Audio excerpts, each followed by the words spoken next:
Hello and welcome to the CS Week 311 webinar featuring our 2016 Diamond sponsor, Microsoft. Our webinar today is Leveraging Dynamics CRM to Improve Citizen Services. CS Week 311 invites you to join us for our annual conference May 22nd to the 24th, 2017 in Fort Worth, Texas.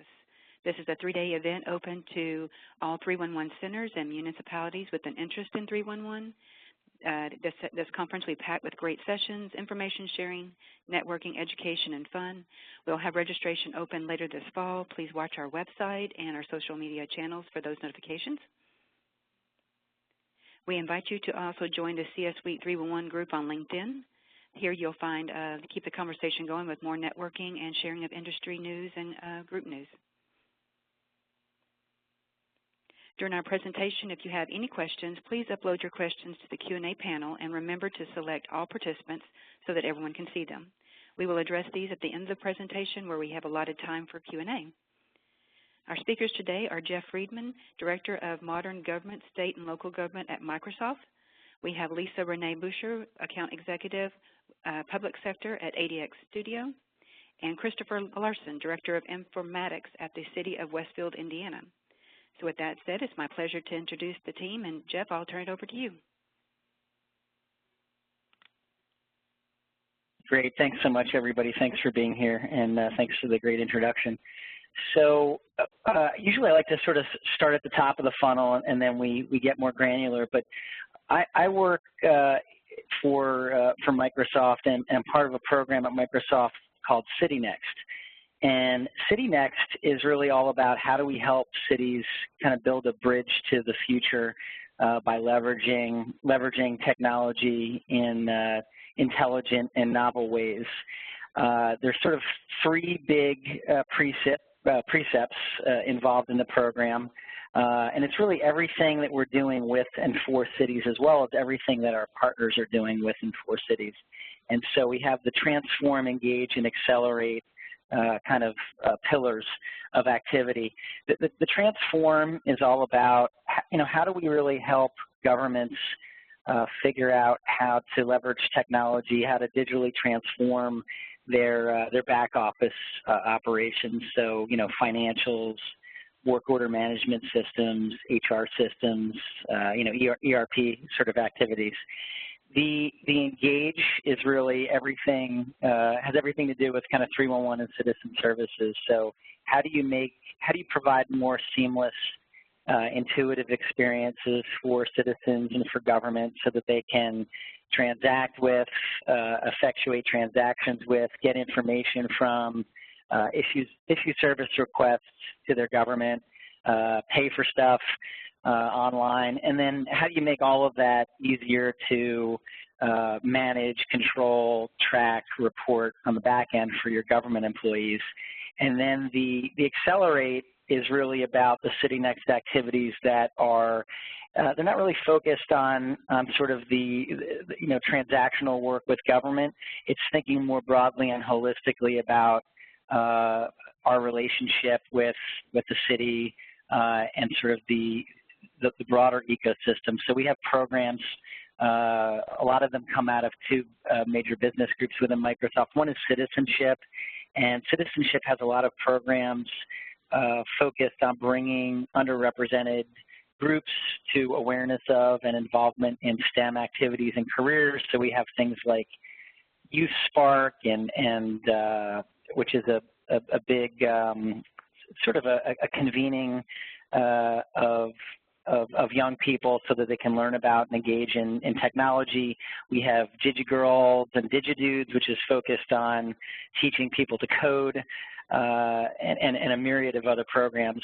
And then we also have a group called DX, which stands for Developer Experience. They have a program called BizSpark that's focused on providing startups and developers, newer companies, younger companies that may have sort of a fresh eye, a novel way of addressing a vexing civic challenge. It gives them free cloud free Azure Cloud, which is our cloud services product, access to other development tools, but also kind of gives them entree into the Microsoft ecosystem, which is, very positive for a young company to step into the ecosystem and figure out how they can leverage sort of our technology platform and our broad connections to have more of an impact. And then, these are just some important things to keep in mind. We're always saying that people should leverage what you have. This is not all about kind of ripping and replacing. This is about how do you piece together, smooth together, synthesize things that already exist and maybe fill in the gaps so that you're not, facing undue expense or level of effort. And then, of course, innovate at your own pace, meaning we have to take every city as they are. Everybody's got a baseline, and really the goal is just to improve off of that. This is just sort of the framework for how we think about CityNext solutions. The categories make sense. I'm not going to spend really a lot of time organizing or explaining how it's organized because I think it's all pretty rational. But basically, the point I want to make is that we have about 300 or so partners who are specifically CityNext partners, but we also have a broader ecosystem of 640,000 partners around the globe. So typically we'll have a partner who has IP, intellectual property, a technology solution that maps to pretty much any of the use cases that you'll find in any of these categories. This is just my friendly reminder. I guess this is sort of an aspirational thought that I have, but I really do think that 311 is the brain of the city. So I think that we can all sort of collectively think about on this call and as we go forward, how does 311 evolve? What are the new, what's next? What are the aspirational goals for this community? What are the new channels that we might be exploring beyond the ones that already exist? How are we leveraging sensor networks and IoT data? Are we analyzing that? Are we using that to sort of more intuitively figure out what's going on in our cities and what citizen wants? And then this quote over here is actually it's by Anonymous. Anonymous is usually me, so that's my little tongue-in-cheek joke. Whenever I want somebody to pay attention to something, I say that Anonymous said it. And then, in terms of how does Microsoft sort of fit into this world, we're a platform company, and so we build the appliances, the devices, the cloud services, and then the licensed products, of which Dynamics is one. Dynamics is our CRM product. We help build a platform so that our partners, such as Adxstudio, can then build their IP on top of it, and then do wonderful, impactful things for the governments that they serve around the globe. And these are just kind of a quick list of some of the functionalities that have been developed that are kind of baked into Dynamics at this point. Multi-channel service, unified service desk, social listening, which is something that's of great interest to folks, enterprise case management, and then of course knowledge base. As we know, most of the inbound inquiries that 311 Citizen Services offices get, I think I just looked at Philadelphia's data that came out publicly in an open data release. It's 80% of the inbound inquiries are questions. So it's not having an accessible, searchable, robust knowledge base is incredibly important in terms of call diversion. And so with that, I will pass the mic over to Lisa, but I will continue to run the slides. So Lisa, just tell me when you want to hit next. Everyone who's on the call today, all of the attendees and the other panelists as well. My name is Lisa Belcher, as you heard earlier, and some of you may have heard of Adxstudio. Jeff did a nice introduction for us. You may not, and there's probably a good reason if you have not heard of us. Just a little bit of background on the company. We have been in business for about 15 years. We started out as a web content management company, a services company, and our goal was back then, and same goal that we have now, to really improve citizen satisfaction across our state and local government partners here in the United States, as well as in Canada. So we started doing that about 15 years ago, and then last fall in October, Microsoft actually acquired our solution, and the company moved from being called Adxstudio to renamed and rebranded as Adxstudio. What we have done since that point is really become the services arm and the partner for IP for Microsoft and the Dynamics platform for state and local government agencies, as well as federal government. So that's just a little bit about us. Jeff, if you could go to the next slide, please. We can talk a little bit about, there we go, perfect. So when you think about portals and you think about complaint management, you think about things like 311, permits, licensing, election portals, any of those type of portal applications, that's really what we do and where we focus, in particular around government agencies. And then we can go to the next slide. I can give you a couple of examples, including the City of Westfield, who has been generous enough to join us in the call today. We do service very, very large government entities, such as the City of New York. We service medium-sized entities, such as Westfield, which I believe the population is, Chris, correct me if I'm wrong, I think it's around 60,000 right now. So it really doesn't matter in terms of the size of the agency. We can really work across the breadth of the agency depending on the project. And that's just a little bit about us. I am going to turn this over to Chris so that we can get started taking a look at what they did with 311 and what they did partnering with Microsoft and Adxstudio. Chris? Yeah, thank you, Lisa and Jeff. This is Christopher Larsen with the City of Westfield. I'm the Director of Informatics here. I've been with the city for about 5 years, but I haven't always been in this position. I worked my way up through the ranks. So first, we'll go to the next slide, and I'll talk a little bit about the City of Westfield. We're not quite 60,000. We actually just did a special census, so that's a pretty accurate number, about 37,000 people. And we're located pretty much in the middle of Indiana, just north of Indianapolis. So if you're familiar with Indiana, you might know where that is. A couple things about the city that I think are important that have to do with this product is our industry is actually hospitality and tourism. We have a gigantic sports campus. It's about 400 acres.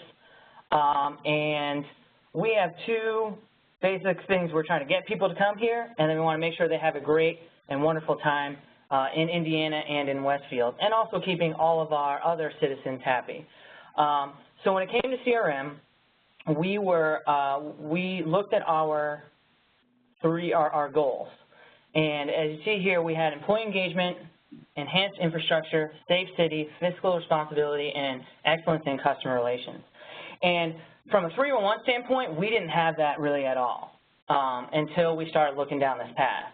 And when we went and chose CRM and ADX at the time, it really provided the solution that we were looking for really increasing our communication with citizens or anybody that comes to the city and downloads our apps or goes to our website. So some of the things that we're doing with CRM, we'll go to the next slide and talk about that, and you'll see how these just tie right into our goals. External communication. The main part of Adxstudio is that they provide these web portals that work directly with CRM, and they're device agnostic, which means that they show up on any size screen automatically. And this provides an amazing opportunity for us to talk to citizens and for citizens to talk to us that we didn't really have before. We had a website and there were some emails, but it was just like things would get lost or things would get dropped, and now we have this open portal where people can let us know what's going on. And some of the things that they are informing us about is on our next slide. All this external communication coming to us. Go ahead to the next one, Jeff. Let people put in all sorts of service requests, such as potholes, if there's graffiti, if there's a downed tree, or information. Information, as I mentioned earlier with Philadelphia, we get a ton of information requests, and now they're going into CRM, and they're being assigned to people, and people are getting notified, and we can make sure that those people are getting the answer to their questions. And this is really quick and easy through the portals, and we just fill it out in the back end, and we're using a bunch of internal service requests for other stuff that the city is doing. If we have one-off jobs that our Public Works Department is working on, they can actually put that in and do tracking on it. So if we had to take a couple of days to do it, we know how many days it takes to do that sort of project. So, which we'll get to what that means in the long run. The other thing we're doing, if you go to the next slide, is permits. There's two main permits that were really easy to kind of set up and start gathering information, and one is an encroachment permit. Basically, we take some general information, and then people are allowed to do certain things in the right-of-way or take like a backhoe over a sidewalk, and we're trying to streamline this process so they don't have to come to our facility, fill out a paper form, wait for that form to get approved, come back to the office, and then make a payment so that they can start doing work. They can actually do all of this before they even start work and do it online. And we're also be doing that for our sign permits and more permits as we feel that we can get away with, because obviously government loves their papers, so it's kind of hard to get away from it sometimes.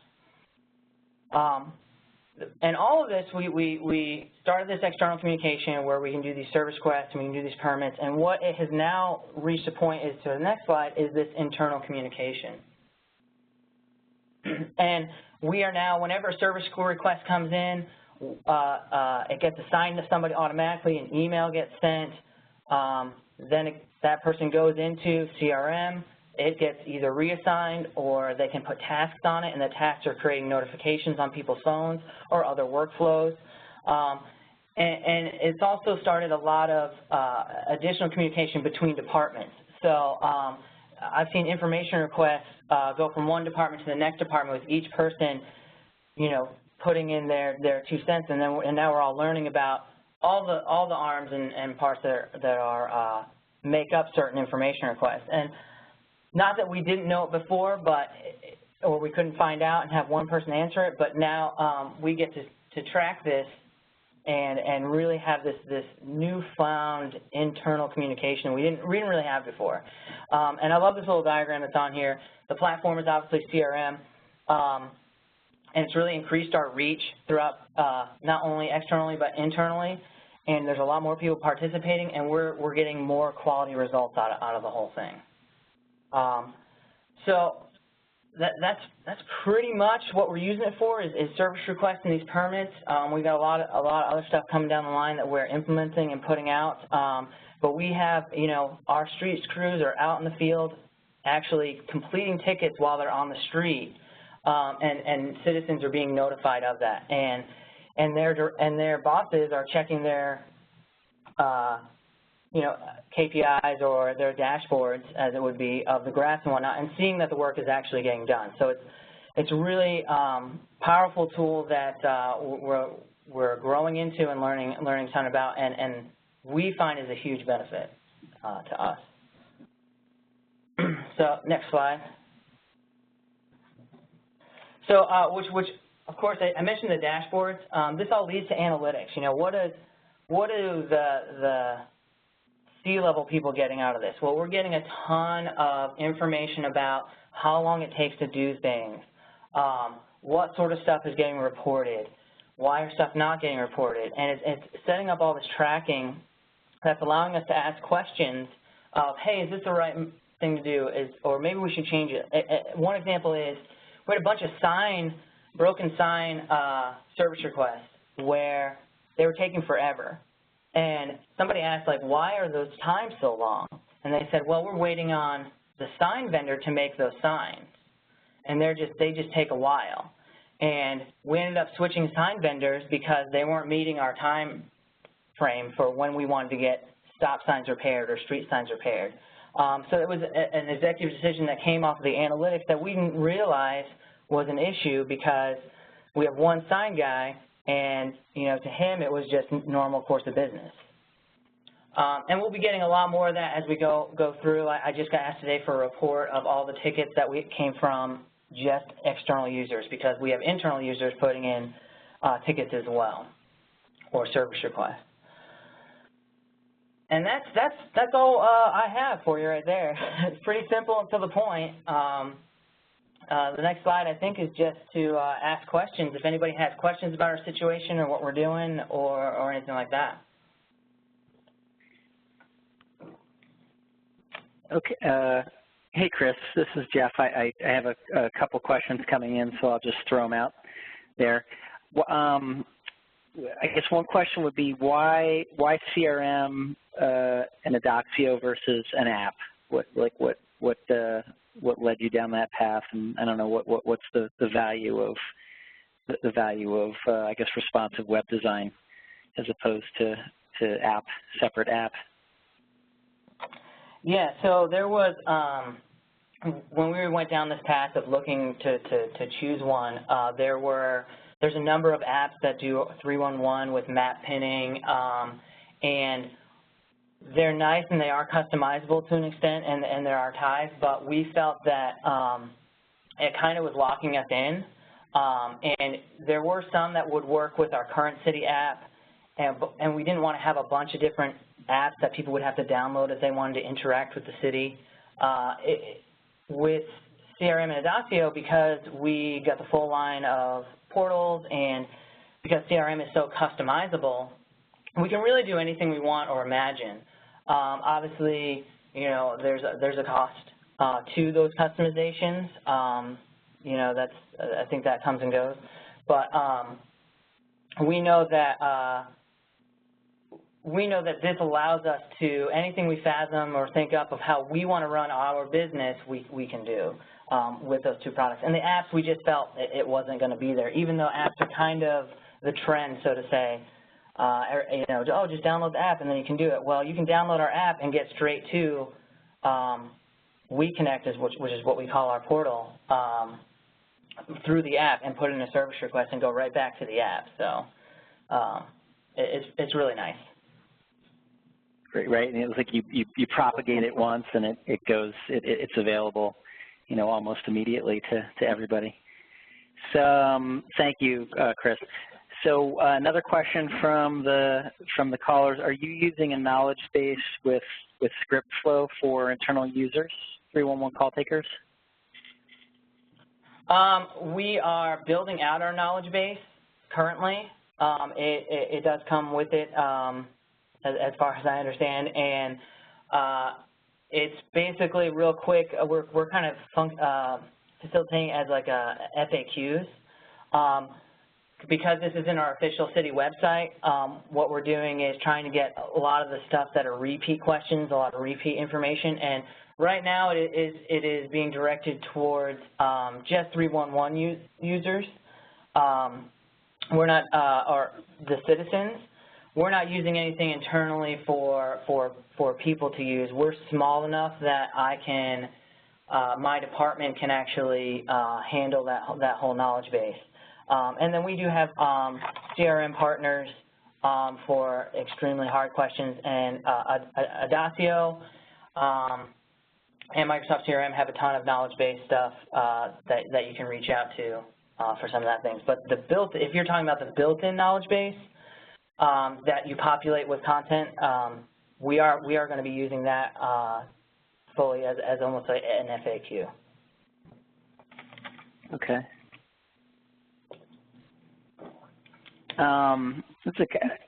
Chris, kind of a broad question, but what have you, I know that you haven't been on board the whole time, but what have you, since you've been on board, what have you, I don't know, what have you learned about the, you know, a city leveraging CRM and spinning up 311 citizen services that maybe you didn't know before, you know, before you started?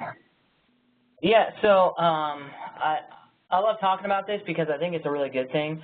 Some of the analytics that have come out of it have ruffled some feathers, like the sign guy, for example. Like, he got a little defensive when we asked him the question, right? But we're not trying to hunt people out or anything like that. We're just trying to learn about the process and better it, and obviously increase all the communication. Some of the other things that we've noticed were user adoption has always been a little bit of a challenge. you know, you're asking a guy whose trade is to repair streets to get on his smartphone, go into the system, and fill out some information. I mean, not that he's not incapable of doing it, he's just not used to it. So getting the mindset changed was something that, you know, you kind of foresee, but you don't really know how it's going to be. And across the board, once people get that comfortable, once they're using it on a regular basis, you know, I stopped getting phone calls, I stopped getting emails asking, you know, the repeat questions.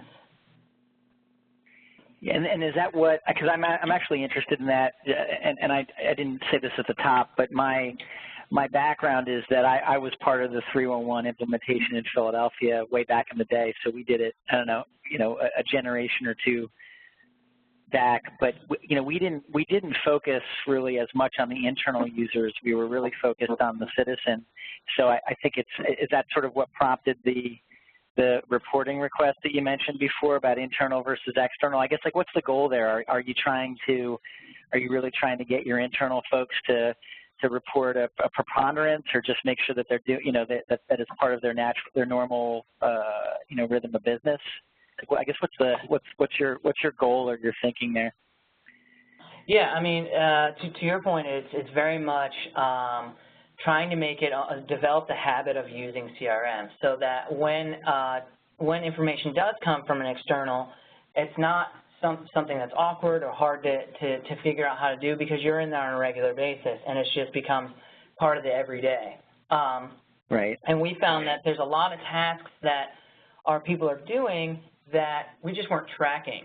And this gives us a platform to track and put a lot of stuff in there. And so now we can turn around and take all those numbers and say, hey, on a whole, like, yeah, this pothole was reported, but there was like 3 others on that street, and we took care of them, you know, because we just resurfaced the whole road. And we found that from a cost standpoint, when you evaluate it, that was cheaper to do, and CRM is helping us do that. So it just goes hand in hand, and really just increases the communication across the board, and makes it for a better quality product that we're providing.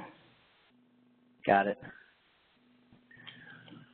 I guess this is a two-part question, but what sort of feedback, I guess, have you gotten from the citizens generally? You know, what do they think about the system? What do they like? Are there things that they don't like? And then I guess I would just ask the same question for the administration and city government. And, you know, I mean, I think we're all aware of the fact that a lot of times, you know, change is difficult, and sometimes, you know, city government folks, and I still consider myself to be a city government person at heart, you know, just a little wary of new practices and protocols that may you know, may make your job even more difficult than it already is. So I guess I'm just wondering, like, what's the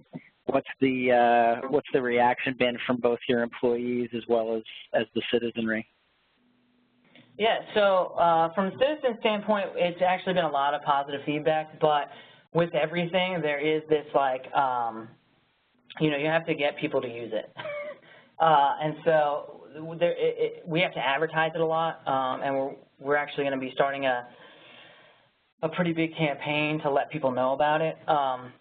But anybody who's interacted with it has liked it. And the only thing that, you know, every now and then, like in the beginning, when we had a lot of new users on both sides, some of our times were really long for getting back to people and getting the work finished. So that's happened only a few times, and the majority of the time it's like people put in a ticket and they get a response pretty quickly, because, you know, we're in the system using it every day. So from the employee side, we obviously had some people that had trouble adopting it and adapting to it. Obviously, they just weren't trained in doing that sort of stuff.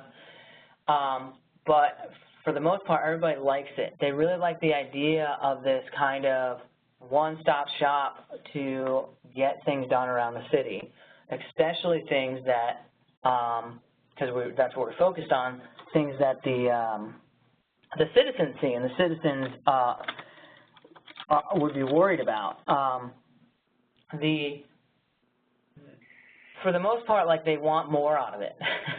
So that's the thing is people always want more, and you give them the starting base, and it wasn't long before you know, some of those guys working on the streets were like, hey, can we add this field? Hey, can we add this field? And right. the more and more that we started doing that, it just brought them in more. From a admin standpoint, like, they're really obviously enjoying the analytics, and they just want to get more. And the question about that is, like, it's that whole big data talk, like, what can we collect that's good information and useful information? So yeah, we're just kind of skimming the surface of that right now. But they love, in CRM, they have great built-in graphs that are easy to drill down in my opinion, and people love just exploring that and really analyzing what the numbers mean. So from an admin standpoint, they love everything about it, and there's just been a little bit of hesitation and defensiveness that we get from people that are the users, you know, because now they're getting tracked on stuff they weren't necessarily getting tracked on before. Right. But yeah, at the same time, they can turn around, put in a bunch of stuff, and show how much work they're actually doing, you know, that we didn't even know they were doing. I think that's always a really good point to make, because I often thought of this when I worked in city government. And I don't know why. I always thought of the snowplows as sort of a good exemplar of this. But just how information, sometimes you fear that information can be used as a sword when you can really use it as a shield. You know, the public doesn't know. The public doesn't necessarily know, nor is it visible to everybody else, the sort of the workload that's ongoing, you know. So through service, you know, work order tracking, you know, you can do exactly what you're saying, really reveal to the public and to your colleagues in the administration kind of the, you know, what work is getting done and how much over a period of time. So I think it's a great point.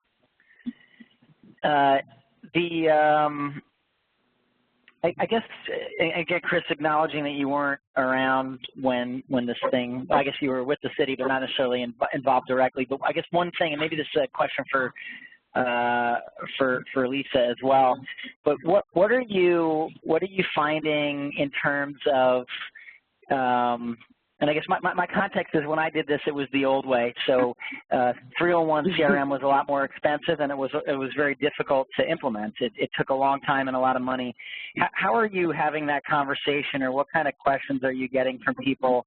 You know, and I guess maybe how long and how much, how long is this process, and then how expensive might it be? I'm not looking for, you know, sort of dollar signs. I guess I'm looking for orders of magnitude. And like I said, Lisa, maybe there's a question for you, but what are you finding in your deployments and your conversations around the country in that regard? I'll let Christopher speak first to the Westfield, and then I can speak more broad in terms of some of the sizes and the scope of the projects that we're looking at. Would that be helpful? Sure.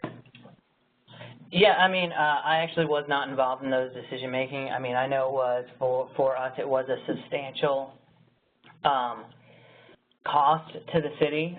Implementation, when it happened, I think we're in year 2. So we kind of used it for a whole year, and then the first year was a lot of experimentation and a lot of training and a lot of refreshing people as users, and now we're at a point at like the start of this year, so we really kind of hit a point where we were like, this is how it's going to be, this is what we're doing, which we had that talk before, but now they felt more comfortable with it. So it does take a little bit of time to implement and to tweak things, and we're constantly making customizations and changes, but I can't speak to the cost. I know that we went all out. We have an on-prem CRM solution, and I believe we purchased the full suite of what ADX was offering for all their different portal templates. Yeah, and that's probably a good jumping off point, Chris. So Jeff, back to that question, there are a lot of templates that come out of the box with CRM, with 311 in particular, that keep the costs down. We have a couple of different models as well for deployment. So there is on-prem, as Chris has been discussing, and we also have, obviously, the SaaS solution. So there are a couple of different ways we can deploy it, and the costs vary depending on the type of deployment. Obviously, there's licensing involved as well, which we would partner with Microsoft on the licensing piece. But I've seen some solutions, well under $100,000, and others for larger deployments, obviously scale up from there. But entry-level points are fairly cost-effective. Most of the ROI studies that I'm doing now are finding break-even between 6 and 12 months. So the ROI looks really good for these type of solutions as well. Gotcha. And then just not to put you on the spot with the ROI, because obviously there's a lot of different ways that you can get to that. But in general, what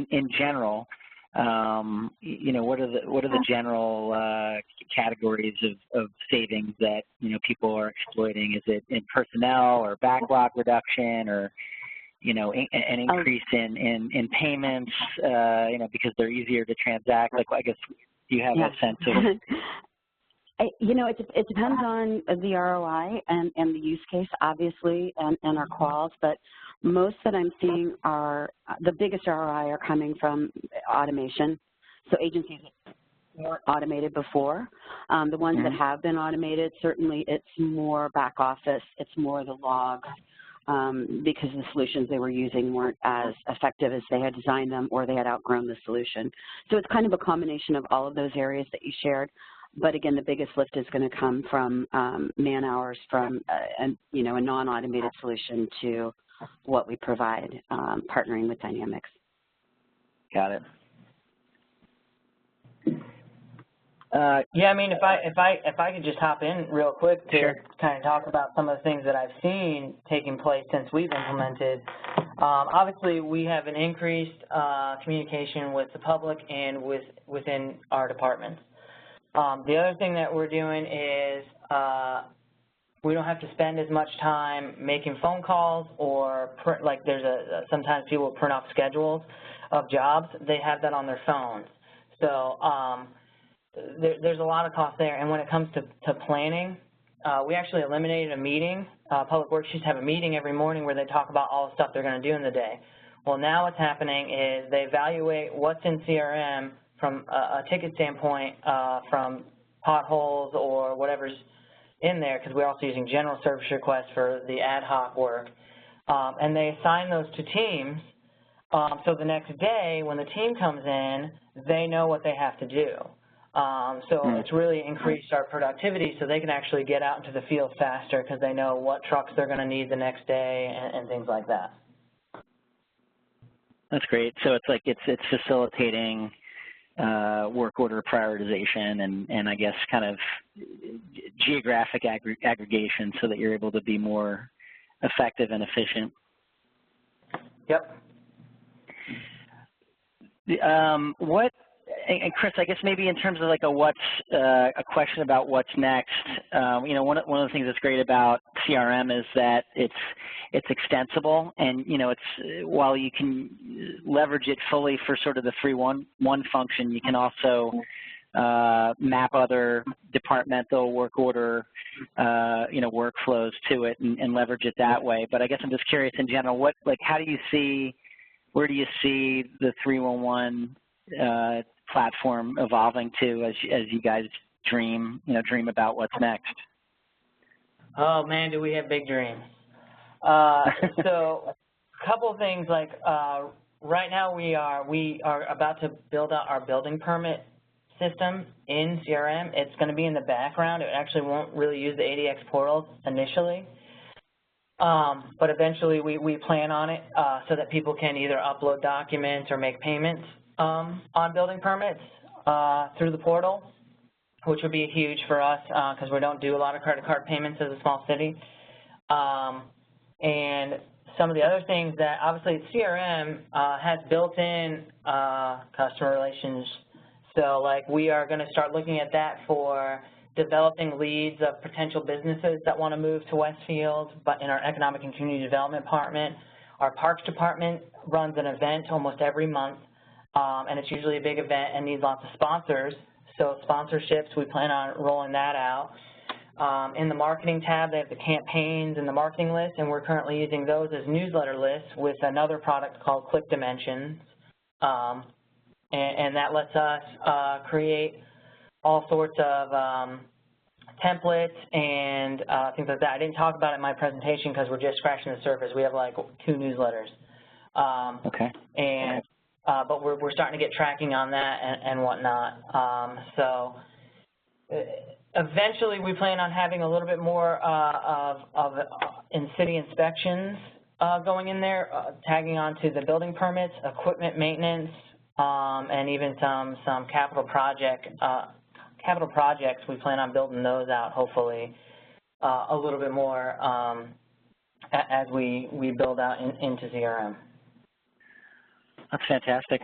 And Chris, I have another question from the folks listening. Are you integrating with back-end work order systems, or are departments like highways, I guess public works, entering information directly into the Adxstudio portal as a work order, or is there integration with something that was already existing going on? There's no integration. I mean, what we had before was this thing on our website where people could submit things, and that was about it. And then you could go and close them out. And we've shut that down pretty quickly when we moved to this. What the crews are using is they're actually logging into CRM.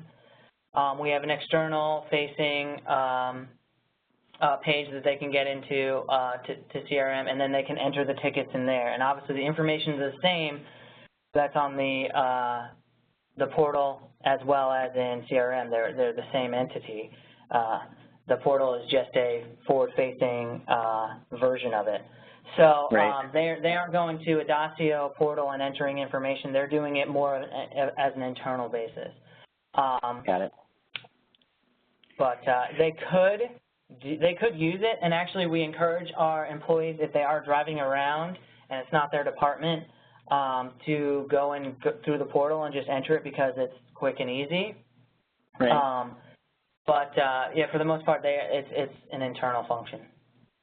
Got it. And just so thanks for answering that question. And I think I don't know if the question was also asking if you can integrate to kind of do those third-party integrations to back-end work order management systems. But Lisa, you certainly can do that with Adxstudio, and I'm pretty certain you guys have integrated in many instances to more, I guess, more robust, back-end work order management systems. Yep, asset management, you got it. Yep, that's correct. Yeah, and I believe there's also other add-ons to CRM that can function as asset managers, or like we're looking at it with the capital projects for like reconstructing intersections into roundabouts. So great. I think I just have one last question, and then maybe we can wrap it up. I don't see any more coming in. I guess, and Chris, maybe this is, I'm sorry if this is sort of a repeat, but I guess, I don't know, what sort of roadblocks or risks do you see going forward, or are you still dealing with? And I guess this is sort of, advice to somebody who's thinking about doing this. What could you help them, avoid or mitigate in terms of challenges? Yeah, so there's a little repeat here. Obviously, there's people adapting to it, people understanding it, people accepting it, and getting used to using it, and having them use it on a regular basis and develop the habit of using it. That's always going to be a roadblock. I think, like, going forward, what we see, or the risks that we see, is because it's so customizable, people want to like collect all the information in the world, and it's almost like a death. It kills all your time and your productivity, because you're asking somebody who needs to go fill potholes to fill out all of these fields. And so it's a constant balancing act of the customizations, which obviously there's a cost associated with that, and collecting good data. Because ultimately, you know, that's how we're going to be able to get more of the analytics and more of the information out of the system. You almost find yourself not arguing, but you're sitting there talking with another department about what they want, and they're like, yeah, but can't you just do this, or just can't you just do that? And trying to somewhat keep it simple, but get all the information you want. And so other than the people adapting to it, that's usually the other things that we see. Right. Risk-wise, I mean, once you're in, you kind of got to keep using it. So for us, this investment is not something we can easily turn away from. Right. But also for us, I think it's been a great opportunity and something that we're extremely happy we made the decision. Fantastic. Yeah, I think that's it. I wanted to thank 311 Synergy Group and you know, Chris, thanks so much, and Lisa for being on. I guess I just want to give you an opportunity, Lisa or Chris. Is there anything else that you wanted to say to the group, or can we wrap up at this point? I'm good. I just want to say thanks to everyone for all the excellent questions, and thank you for your participation today, Jeff and Chris. Really appreciate the time we spent together. Yeah, great. Thanks. I would just say, like, as a final note, to the, you know, in terms of a call to action or any next steps, any of the three of us or our colleagues at Microsoft, Adxstudio, or Westfield are certainly happy to speak with you.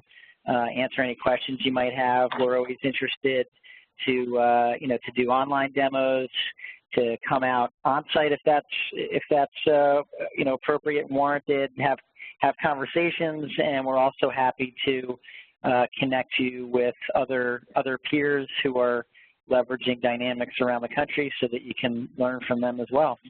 And with that, thanks very much, everybody. Have a great holiday weekend. Thank you. Thank you.